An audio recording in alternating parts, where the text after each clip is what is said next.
C'est une décoration caractéristique et très cosy dans laquelle on aime se retrouver. Nous sommes au chapiteau du Zin Grenadine qui se tient pour la 23e année ici au parc du Château à Épinal. On en parle tout de suite.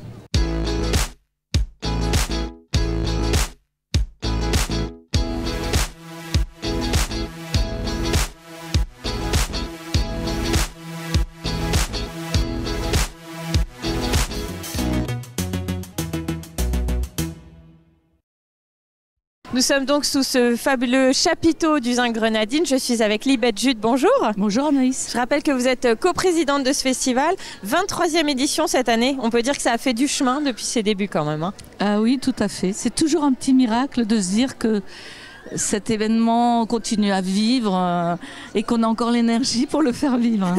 Ça ressemblait pas à ça au début? Non. Pas vraiment. C'était 3 chapiteaux miteux, place des Vosges, avec une déco balbutiante. Et puis là, on est passé au chapiteau de cire, de plus en plus grand, de plus en plus décoré, oui, habillé, je vois plein de créatures en papier mâché que vous fabriquez, c'est ça Alors celle-ci, c'est vraiment les étudiants de l'ESAL qui les ont réalisées dans le cadre d'un stage. Il y a 3 ans maintenant, c'est la 3e fois qu'on les sort. Alors donc de nombreux auteurs et illustrateurs, combien on peut en attendre cette année? On a 18 auteurs illustrateurs et 2 maisons d'édition. Les Pourquoi pas qui sont une maison d'édition locale. Et cette maison d'édition à demi-mot. Et donc de nombreuses animations prévues tout le week-end? Oui, à l'extérieur. Et aussi nos petites cabanes à histoire qui sont dans le premier chapiteau blanc à l'entrée.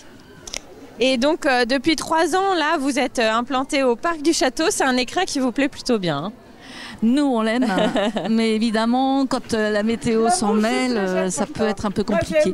Mais on voit bien que les gens, ça ne les freine pas de venir, même si le terrain est un peu boueux et qu'il fait froid comme un hiver.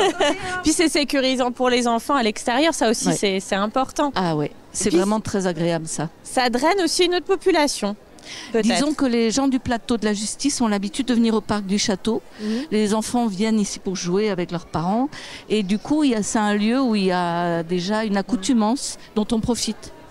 Donc l'idée, on l'a dit, de ce festival, c'est de favoriser l'accès à la littérature jeunesse à tous les publics et aussi de permettre aux enfants de rencontrer ceux qui font les livres aussi, finalement. Et de se mettre tout près d'eux. On voit bien ce qui se passe ici.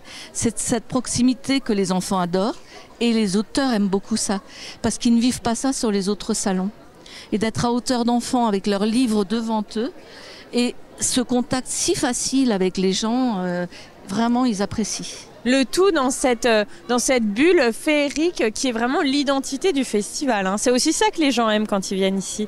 Oui, je crois que c'est un décor un peu magique.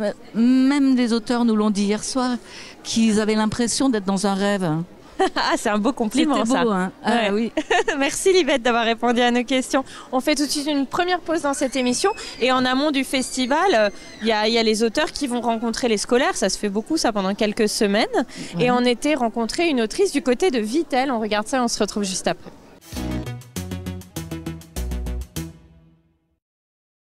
Il y a une entreprise qui veut déforester une forêt. Et donc pour empêcher de couper ces arbres-là, elle va s'installer en haut d'un arbre et elle va camper dans l'arbre en quelque sorte et elle va y rester 2 ans.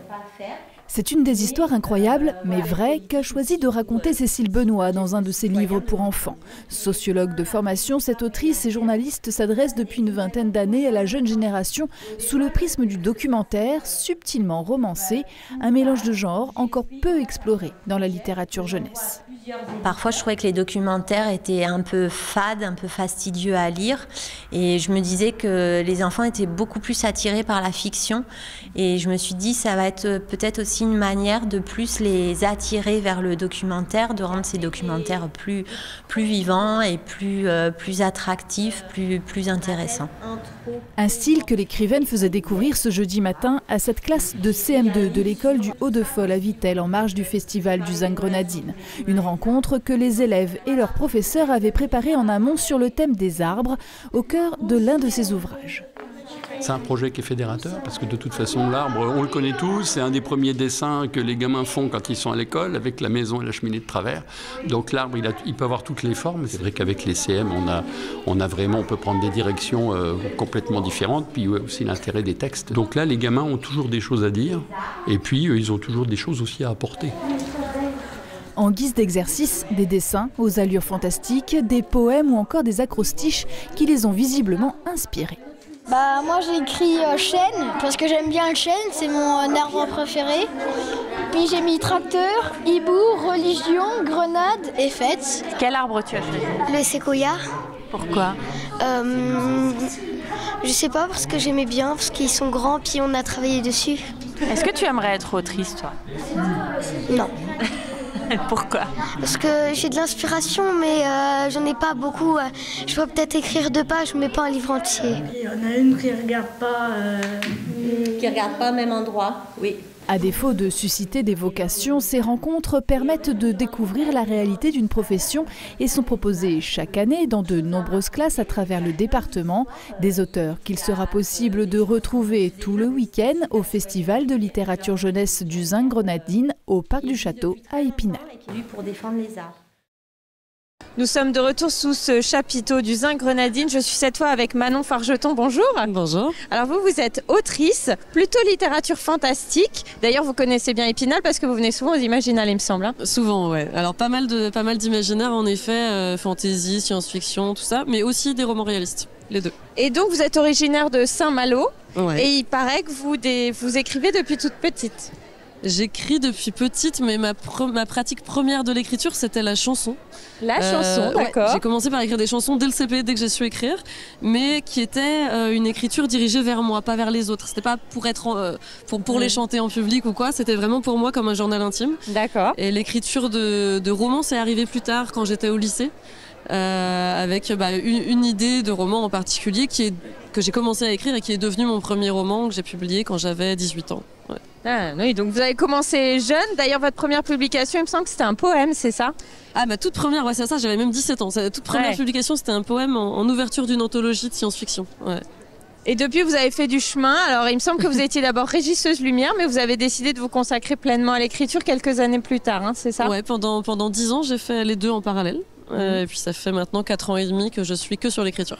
Et vous avez déjà publié pas mal de romans, il me semble, hein? Alors, romans et albums jeunesse, il y en a une 30aine maintenant. Et alors, c'est quoi votre univers?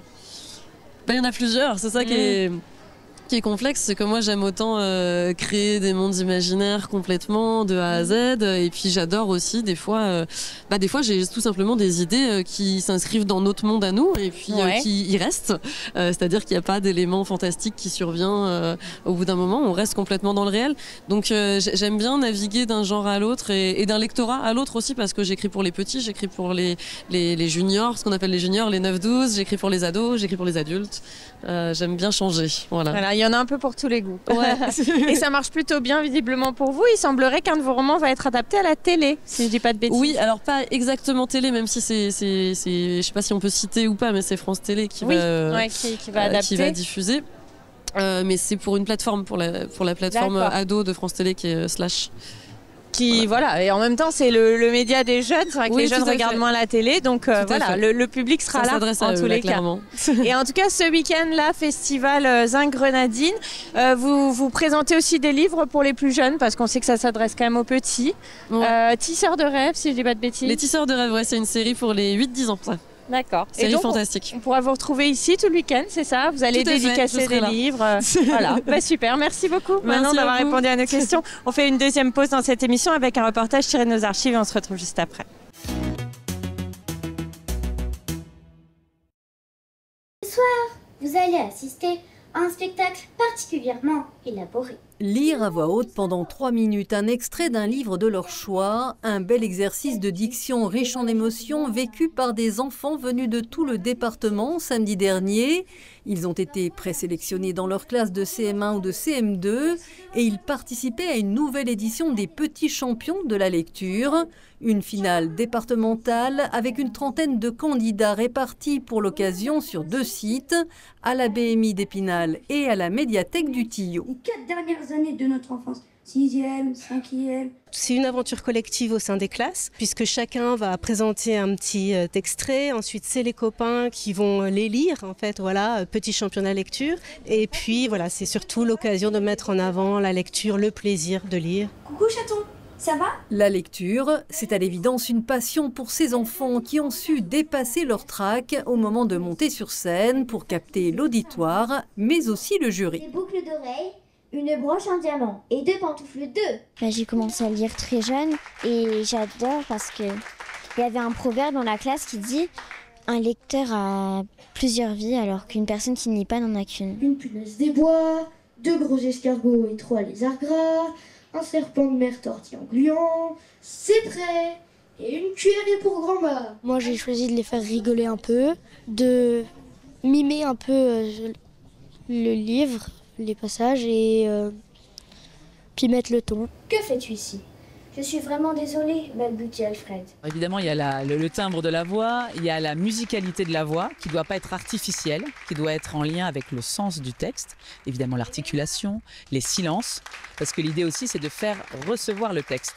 Et donc, quand les gens écoutent, il faut aussi trouver le rythme juste, et ça, c'est pas toujours évident.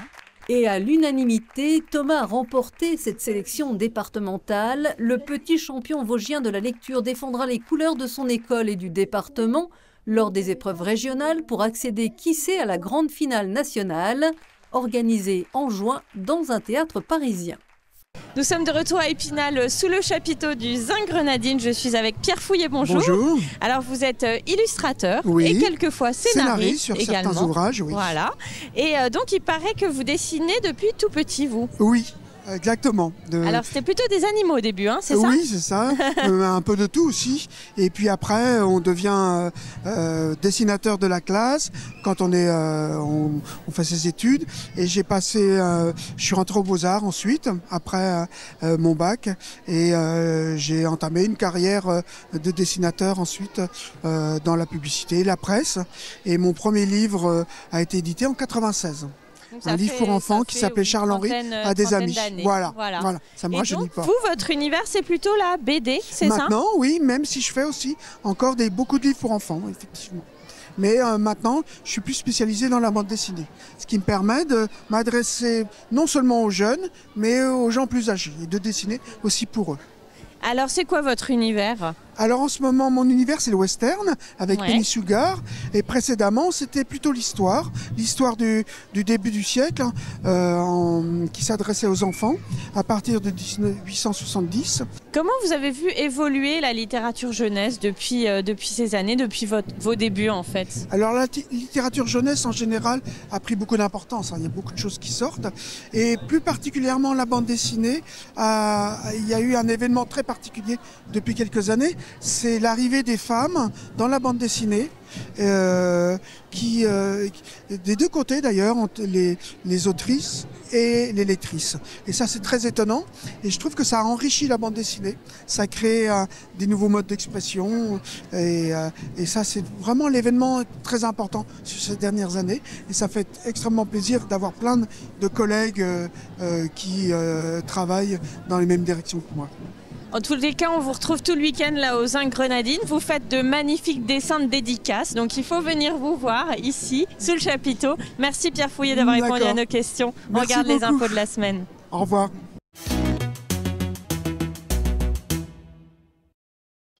Passage obligé pour toute collectivité, le budget de la communauté d'agglomération d'Épinal était soumis au vote lundi soir au centre des congrès. Un chiffre à retenir, 206 millions d'euros, montant cumulé du budget général et des 8 budgets annexes. Un budget sincère et prudent avec des marges de manœuvre réduites, a synthétisé le président Michel Heinrich.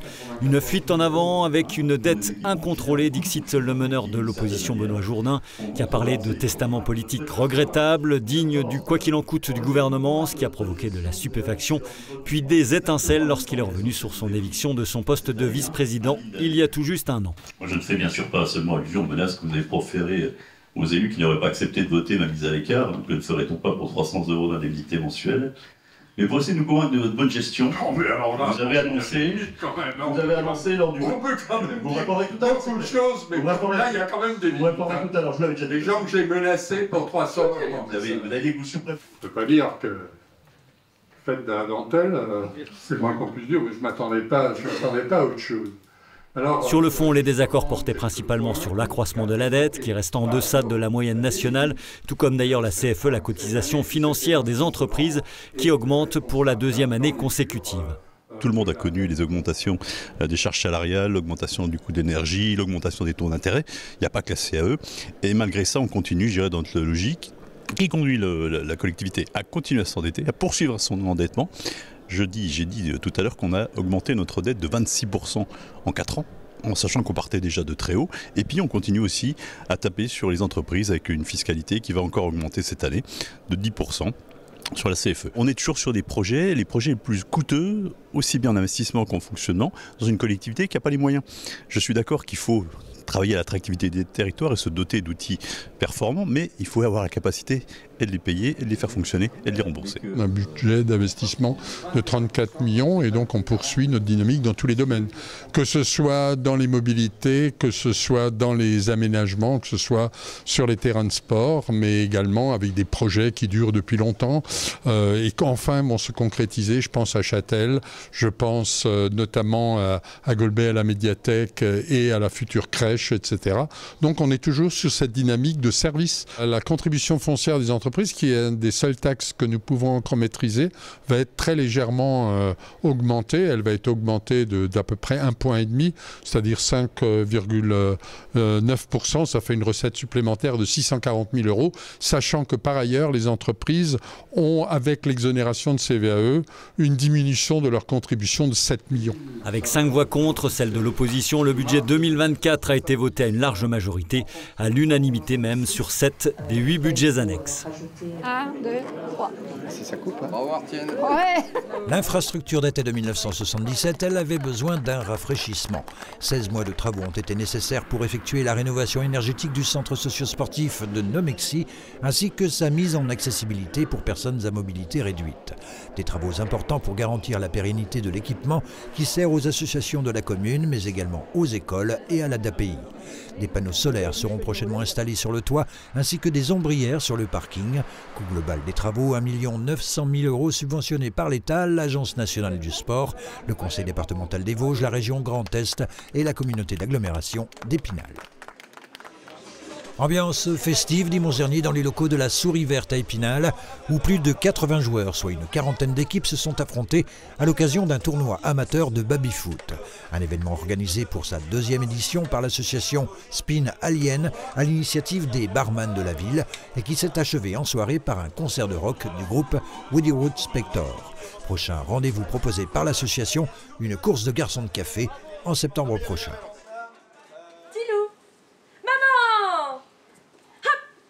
Si vous êtes jeune parent, ce petit personnage vous rappellera peut-être quelqu'un. Petit Loup, c'est un spectacle que proposait dimanche dernier la compagnie des Jolis Mômes à l'auditorium Clémentine Delay à Thaon-les-Vosges.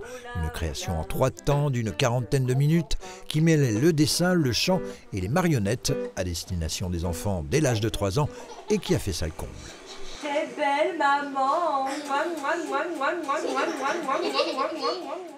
Si vous aussi vous souhaitez faire dédicacer un de vos livres ou alors tout simplement rencontrer tous ces auteurs et illustrateurs, participer aux nombreuses animations, c'est ici jusqu'à dimanche soir au Festival Zingrenadine à Épinal. À très bientôt.